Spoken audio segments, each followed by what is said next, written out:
Hello friends, good evening. আজকে আমি আর একটা রেসিপি নিয়ে এসেছি, তাই আপনাদের সঙ্গে শেয়ার করলাম। খুব শীত এখন, তো আমি আবার এক রকমের স্ট্রু বানাবো, সেইটা আপনাদেরকে দেখাবো, আপনাদের সঙ্গে শেয়ার করব। এতে বেশি তেল লাগে না, দেখুন সামান্য তেল দিয়ে দিলাম। কড়াইটা এখন গরম হচ্ছে।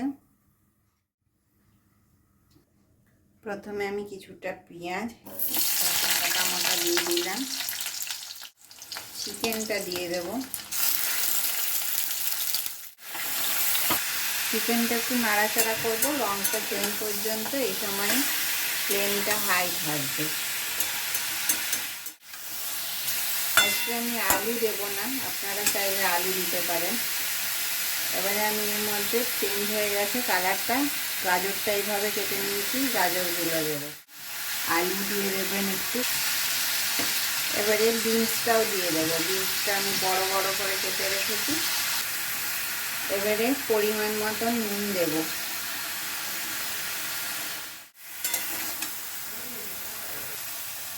এবারে পেঁয়াজ, বাদ বাকি পেঁয়াজগুলো আমি এইভাবে ছাড়িয়ে রেখেছি। আর আদাটা আমি গ্রেট করে নিয়েছি, আপনারা চাইলে এটা আদাটা একটুখানি পেস্ট করে নিতে পারেন। এবারে এগুলো সব আমি দিয়ে দেব। আবার একটু নাড়াচাড়া করব।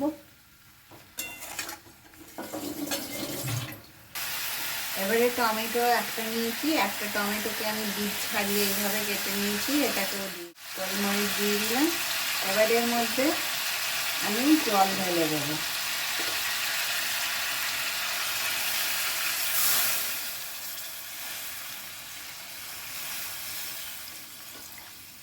জলটা বেশ একটু বেশি করেই দিতে হবে, যেহেতু স্যুপ। এরপর আমি এটা ঢাকা দিয়ে দেব।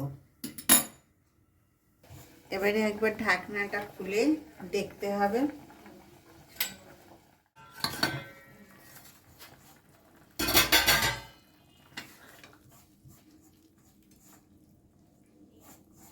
চিকেনটা একটু সেদ্ধ হবে। গাজরগুলো ভালোই সেদ্ধ হয়ে গেছে। রংটা দেখুন কত সুন্দর এসছে।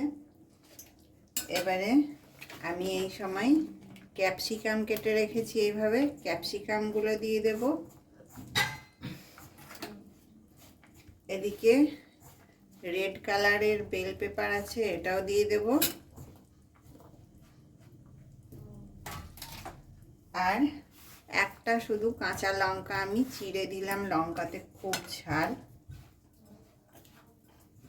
তারপরে আবার একটু ঢাকা দিয়ে দেব। ঢাকাটা খুলে দেখে নিই।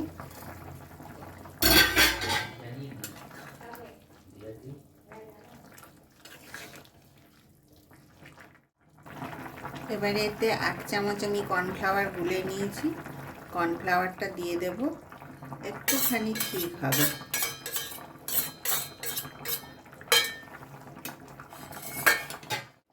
আপনারা যারা আমার ভিডিওটা দেখেন তাদেরকে অসংখ্য ধন্যবাদ। আর আমার চ্যানেলটা আপনারা লাইক, শেয়ার, সাবস্ক্রাইব করবেন আর আমার পাশে থাকবেন।